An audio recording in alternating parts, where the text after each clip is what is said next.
Welcome to the Thursday evening show. We're going to be showing interview with J.D. Vance and with Sean Hannity at 9 o'clock. And here, before we start, I'm going to just talk about a few things that I thought were pretty interesting that I saw today. You know, I've seen some of the clips from J.D. Vance, and from my earlier show, boy, did the hate mail ramp up.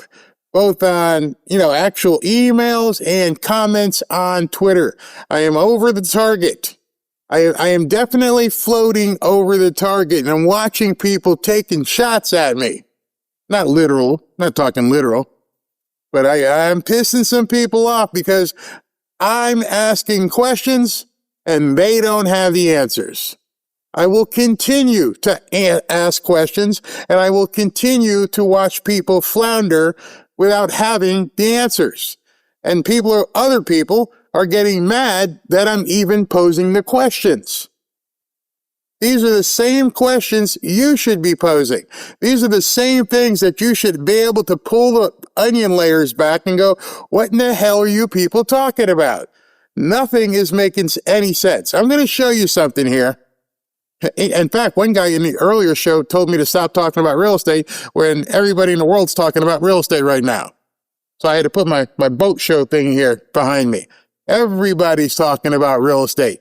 It's like the number one thing right now, that and, the files. And J.D. Vance, the Vice President of the United States, is going to be talking about, affordable housing. So I'm not going to go into a real estate show here. I've done that enough. I'm just going to ask you guys some questions. I'm going to show you a short video here before we get going. And I want you to tell me, how can these two things both be true? You're going to say something here coming up. And when you're done seeing what I have to show you, this question, you have to sit back and to realize that there is a psyop going on both sides of the aisle. The Republicans are running a psyop. The Democrats are running a psyop. How can it possibly be that they are both coming to the same conclusion? So I want you to listen to this. I think if he fixes his message, he can come back, his numbers can come back up. The question is the Republicans who completely crapped the bed. And I don't know if anybody's going to believe them, but it's going to take basically the Manhattan Project to figure out how to get Republicans to win next fall. And I don't think they're going to be able to do the whole thing. So I think they need to lay out basically like a contract for America that's focused on brutal accountability and economic populism. And all right, stop. Mark, you're talking too fast. We're going to have Mark on the show next week sometime or whatever. But Manhattan Project, nuclear bomb, blow it all up. Nothing's working. You're going to have to do everything you possibly can to fix it. There's nothing that's working. We got to go full nuclear, blow up the entire Republican Party. Didn't say MAGA. Notice that. Didn't say blow up MAGA. Said blow up the entire Republican Party. It's useless. It's not working anymore. There may be some people who believe that. That may indeed be true. But is the answer going completely nuclear on the party? Or is there other reasons why people are saying this at this point? Basically undoing the oligarchy, because the left's going to do it if the right doesn't, and you're not going to like how the left does it. And they aren't going to be able to get all that done, but they need to lay out what they can pragmatically get done with whatever reconciliation they have or whatever. Okay, whatever. I'm pretty sure President Trump put out a 30-point plan on what he wants to do. He's already laid it out. Tell me why people are freaking out right now. What happened all of a sudden that 30 points of light, basically, that President Trump was going to follow, here's all the things we're going to do, and now all of a sudden, there's panic? Oh my God, the sky's falling. It's the worst thing ever. We got to blow it all up. Pump the brakes. Having built houses, let me just tell you that you may not see the finished product. You got to, get the dirt. You got to level the dirt. You got to clear out the trees and the rocks, make sure the dirt's good. Then you got to lay the foundation. Well, before you lay the foundation, you got to do the plumbing. You got to drop in and dig the hole and dig the trench so that the pipes can come up. Then you lay the foundation around the pipe stubs. Then once the foundation cures, which might take a little bit, depending on where you live, you got to wait and let that foundation take hold. Then once that foundation takes hold, then you build the walls, because you can't put the roof on until you build the walls. Then once you build the walls, then you put the roof on, then you got to go around the exterior of the house. And well, see, here's differently. I'm using a stick-built version versus down here, you have to build them with concrete blocks all the way around. Then you go inside and you start putting up the 2x4s and framing out. This one's going to be the bedroom. This is going to be the kitchen. And you got to do all that. Then the electrician and the plumber all come in. My example here is to ask you a question. What stage are we in right now in President Trump's term? Where are we in terms of building this house? I don't think anybody other than the inner circle even knows. We don't know where we are with this, but now because the roof hasn't put on, according to some people, and that the dirt doesn't look good, let's blow it all up. I don't know, man. I think he's got a blueprint, and I think his blueprint says, here's where we need to be. These are the plans. This is what's been approved. Now we're going to start putting in the flooring. Now we're going to start putting in the kitchen.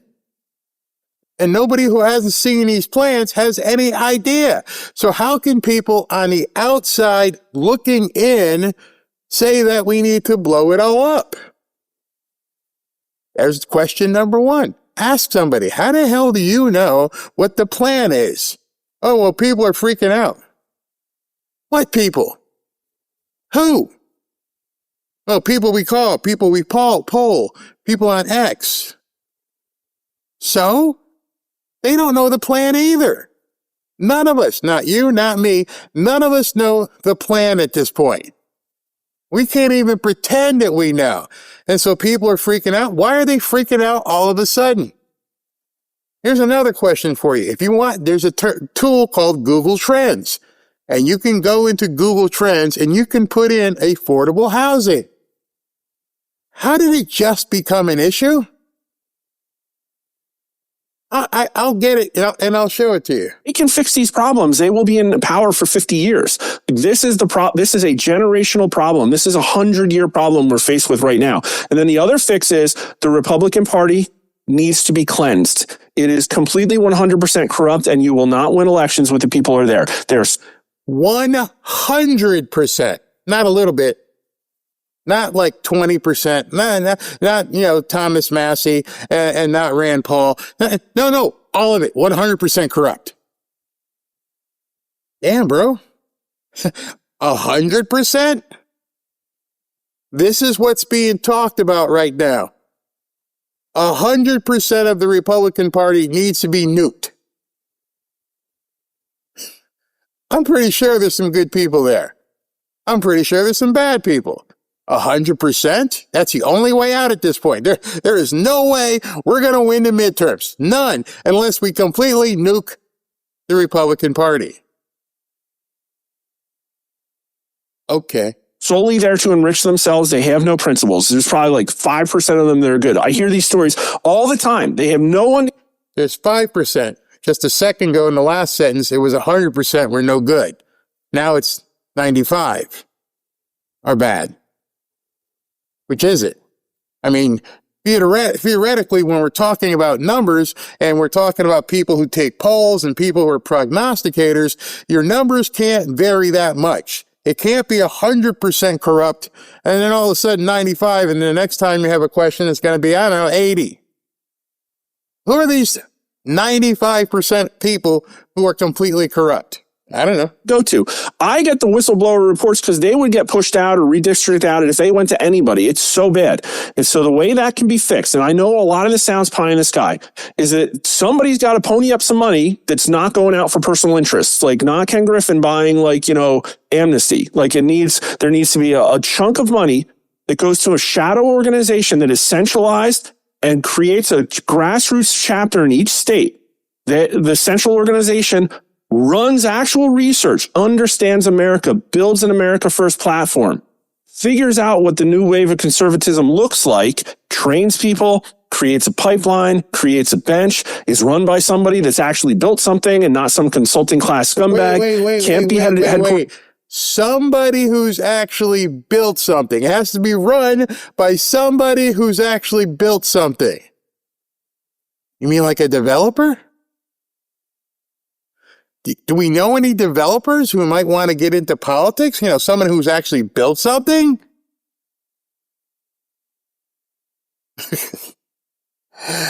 But people want to get mad at me.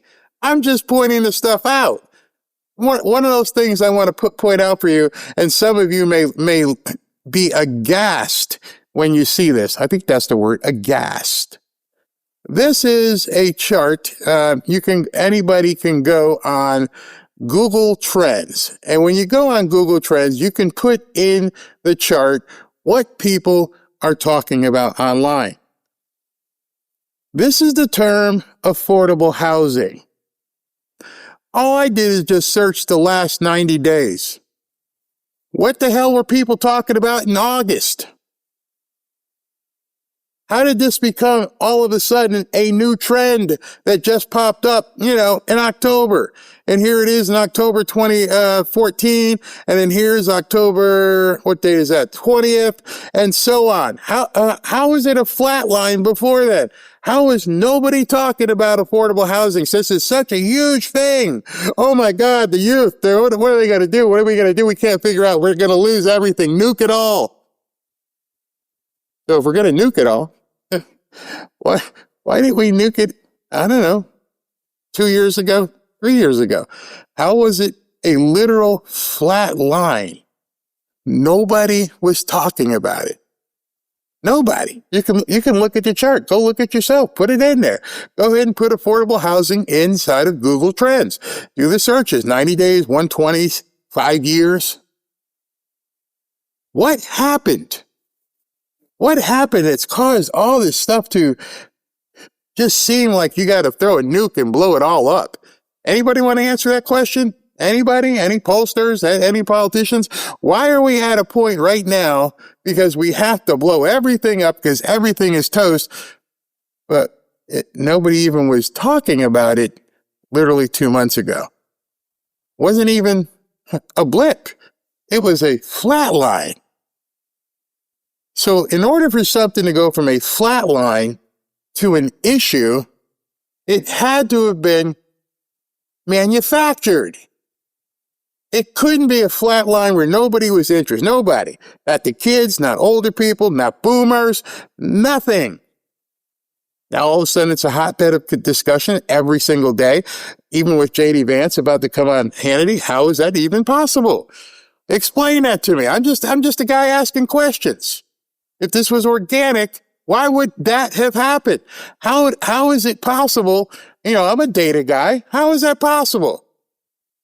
You would think if this was something that, the kids, they're freaking out. No, the millennials, they hate the boomers. The boomers, nobody was talking about it. And now somebody pours gas on it and all of a sudden becomes an issue. It's so much of an issue that the Republicans can't possibly win unless everybody gets nuked. 100%. And then we need someone who's built something to lead. You mean like the guy who's already president? What are we doing? Well, I'll tell you what's happening on the Republican side. In Washington, D.C., that organization needs to be put to work immediately because I already know grassroots types organizations that are so spurned by the Republican Party. They're just trying to do this themselves. They have no air cover. They have no help. They have no support. They have no infrastructure. Well, look at InfoWars. Not to wrap myself into it. The left came after us because we were the only thing 9-10 years ago even trying to mobilize a populist conservative culture because it was so blue blood. It will take a Manhattan Project to win the midterms at this point. How can you even make that statement? What does that even mean? Unless we nuke everything and start over from scratch, the midterms are gone. So you're talking, it's November of 2025. You're saying in 12 months, we have to recreate the entirety of the Republican Party. in 12 months. No, that's not going to happen. The Republicans, and he got picked up and brought into MAGA, and just Trump talking some of the points got a lot done. And again, I'm not the only game in town. You're right. We need Elon Musk to come in and get with top thinkers and just launch something like that immediately. We need Elon Musk, some big guns. People have built something. People who aren't named Donald Trump can come in and build something because we need to just change everything. Well, that's your answer. I told you this a couple weeks ago. You're going to begin seeing people jockeying for position, trying to promote their candidate, trying to make sure that their candidate is positioned well. January, all the campaigns start. And when all the campaigns start, people are betting on this horse and that horse and this horse. We want this horse. We want this horse. And they're all trying to figure out how are we going to ingratiate ourselves with the correct horse when we already have a horse, but we don't think that one's working. There's also something else at play in pseudo-MAGA land. There is a void, and that void is the Charlie Kirk audience. The Charlie Kirk audience that was controlled by Charlie Kirk no longer has Charlie Kirk. I don't know if Erica Kirk is going to be that person who's going to be able to manifest into Charlie and push this organization. So I can see that there's people jockeying and saying there's a void here, i.e. void equals opportunity. What if I slip in here? I'm going to slip all up in these DMs here, and I'm going to grab hold of these eyeballs called youngsters. And I'm going to sell them a big old heaping steamy pile of hopium. We're going to sell them the dream. You can go ahead and buy one of these boats back here. The only reason you can't buy that boat, because Barry's big-ass boomer ass is sitting in front of it and he won't let you buy it. That's your problem. You can't get that because other people won't let you. So we need to nuke the whole thing, and we'll show you how to do it. Well, that's not going to work either. Now, if everything you just heard is true, then tell me how we're going to lose the midterms if this is true. I'm not impressed by the history of this being the longest government shutdown. It's a regrettable history. I think this is an historic moment for another reason. I think the Democratic Party, as we know it, is about to end. I'm so confused. We can't win. We're going to get destroyed in the midterms. The Democrat Party, as we know it, is about to end. They're dead. How can both of these things be true? How can they simultaneously be true? You can't win unless you nuke the entire party. Hey, these guys are dead. They can't be true. They can't simultaneously be true. What in the hell is going on? Right now, we're seeing people saying both sides of the aisle are dead. Steamroller came in and killed the Republicans, and it also steamrolled in and killed the Democrats simultaneously. You're an adult. You're smart. Tell me the possibility of that happening. I think that this is the birth of the new left. I think the reason that you see so many high-profile Democrats, especially in the House, accusing the Democratic senators for ending the shutdown of basically being traitors. Did you hear AOC? She was literally accusing them of like a conspiracy. And she said, in exchange for nothing. It's really interesting to me. It makes so little sense. I agree with Chris Cuomo. None of this makes any sense. Both parties can't be terminal. We can't defibrillate or have both of these patients at the same time, exactly at the same time. On November 13th, both of them were having racing defibrillators. Clear. How can that be? If I'm winning, somebody's losing. If I'm losing, somebody's winning. How can there be a tie for last place? You both suck. This is what everybody's trying to get you to believe at this point. Why would you say that both parties suck? Because I've got door number 2 here. This guy here, he's coming in. He's going to be coming in January. He's going to show you, what we can do. Oh, over there. Oh, yeah, we got somebody coming in too. This is perfect. We got 2 new people because both of these patients, they flatlined. That's what's happening. They're trying to kill off both political parties so that somebody can rise up out of the ashes and be the savior that each one of them need to start anew in January. Except for one thing. We already got a president. We already have a vice president. We already have an administration. We have all this stuff in place. So we're not dead. Our death has been widely exaggerated. And people want it to be dead. They want you to lose all of your zeal when it's just simply to clear the way for other people. I'm even seeing people down here bitching about Byron Donalds and Ron DeSantis, and Ron DeSantis isn't even running. That fight is already taking place. On the merits, that I have to believe it's a ploy. Why? Well, look, forget about the tricky bit of arguing we should have kept going with this when there are thousands of federal workers and their families not being paid, millions of people in need not getting full SNAP benefits, all the stuff going on with the flights. That's not an easy thing to want more of. So was there some deal on the table that we don't know about? Was something getting close that they know that we don't? Because if that's not the case, and we're about to talk to somebody who absolutely knows if it were the case, certainly better than AOC or Jeffries would, because he's one of the Senate Democrats who was part of this process. If that's not what they know, then what this really is a line in the sand for them. Bingo.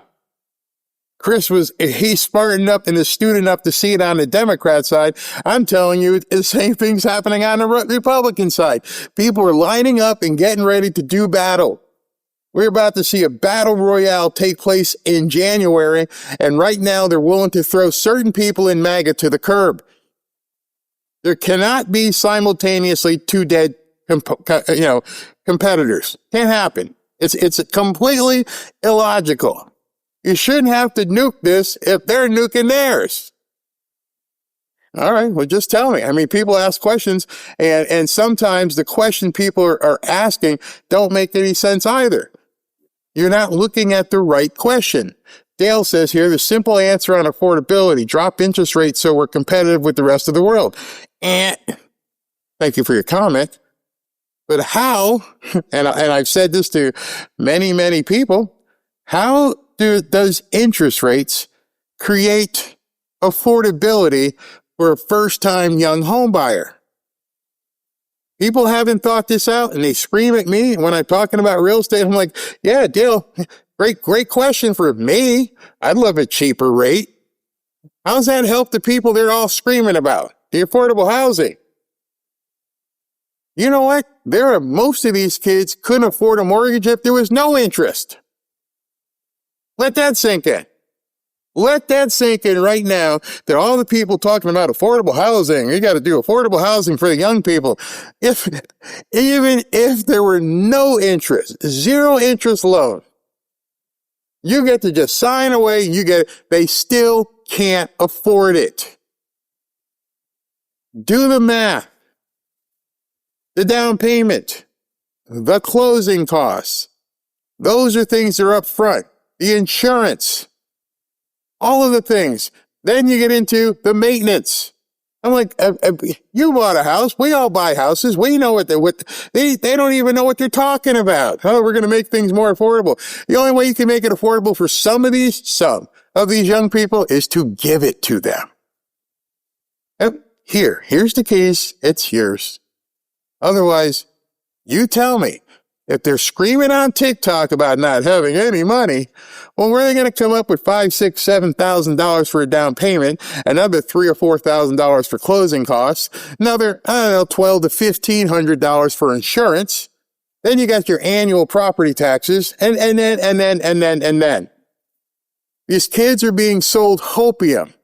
Charlie wasn't selling hopium. He was telling them to go do the right thing, and then eventually you can buy a home. Now you've got the panicans out there telling them everybody deserves it, and it's boomers' fault because you can't get one. No, it's not boomers' fault. You just can't get one. Like I've said many times, I want what do you call it? Cybertruck. Well, my wife won't let me get it. Boomer. Yeah, please, she's booming out on me. That we're not with them anymore. And that's why the vote will be somewhat telling also. We've never seen this happen before. Never. Okay? Not in the modern era. Okay? So capitulation on policy from the majority party in power when the government gets shut down, obviously by the minority, has never happened. I get why you would want to believe that something could happen, but with the absence of any proof, it only leaves you with one possibility, which is they want to divide the party. Just take what he said and apply that to the Republicans. It could only lead you to one conclusion. If you have any sort of brain at this point, you can see right now there is a concerted effort to divide us. The people who don't want the status quo and we got to blow it all up is the only way possible. That's impossible. That cannot be correct. And it definitely can't be correct at the same time as the other party. They want maybe to blow up the party, get new leaders in a new direction. I believe this could be the moment that the populist movement that is a reaction to MAGA, which I've been calling mega. It's not the same, but it's fueled in reaction to MAGA. And by the Democratic Socialists of America, and with their new allies who are playing with some fundamentalist culture plays, are getting ready to take over. Bingo.